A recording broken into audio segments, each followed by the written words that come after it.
अस्सलाम वालेकुम। आज हम बनाने जा रहे हैं वनीला आइसक्रीम। इसके लिए हमें 3 चीज़ें चाहिए सिर्फ। ये ऑल पर क्रीम मैंने ली है, ये डेयरी क्रीम है, व्हिपिंग क्रीम नहीं है, और ये वनीला एसेंस है, और ये है मिल्क पाउडर। ये तकरीबन 3 टेबलस्पून हमने लिया है।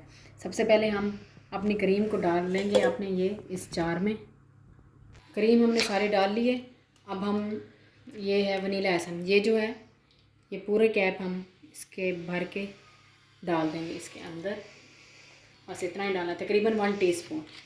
और ये जो मिल्क पाउडर है ये भी हम सारा डाल देंगे इसके अंदर। अब ये सब चीज़ें चली गई हैं। अब हमने लास्ट में डालनी है ये आइसिंग शुगर है मेरे पास, ये 2 टेबलस्पून भर के डाल लेंगे इसके अंदर।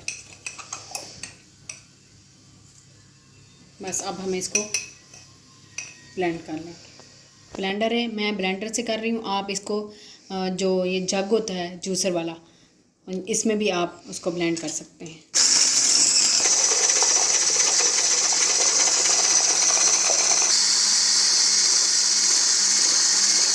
ये देखें, ये हमारी हो गई, ये इस तरह होनी चाहिए फ्लफ़ी।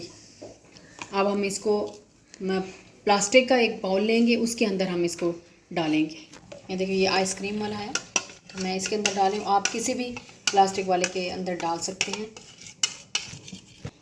अब ये देखें, ये डाल दिया। अब इसको हम कवर करके और इसको तकरीबन 2 घंटे के लिए रखेंगे, और 2 घंटे बाद दोबारा हमने इसको मिक्स करना। हम आपको दोबारा दिखाते हैं। ये देखें, तकरीबन 2 घंटे हो गए हैं और ये हमारी ऐसे है, ऐसे होगी। अब हम इन्हें इसको अच्छे तरीके से मिक्स करना है फिर से।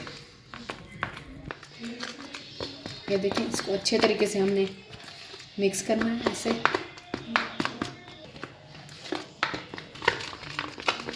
ये देखें, इस तरीके से मिक्स होके अब फिर ये अपनी शेप में वापस आ गई है। अब फिर हमने इसको 3 घंटे के लिए रखना है इसको।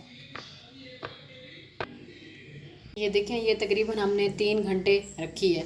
उसके बाद अब अगर आप ओवरनाइट भी रखें ना तो ज़्यादा अच्छा इसका वो आएगा, रिज़ल्ट आएगा। अब ये मैंने 3 साढ़े 3 घंटे रखी है। ये देख लें आप, ये बिल्कुल आइसक्रीम के जैसी है, रियल जैसे आइसक्रीम होती है। ये देख सकते हैं, ये देखें, बहुत मज़े की है। ये देखें, ये बहुत मज़े की है। आप इसको ट्राई करें घर में, और बाज़ार की जैसी होती है, बल्कि उससे भी अच्छी होती है। आप घर में बनाएं और इसको ट्राई करें लाजमी। अगर आपको ये मेरी रेसिपी अच्छी लगे तो प्लीज़ लाइक करें, शेयर करें, सब्सक्राइब करें।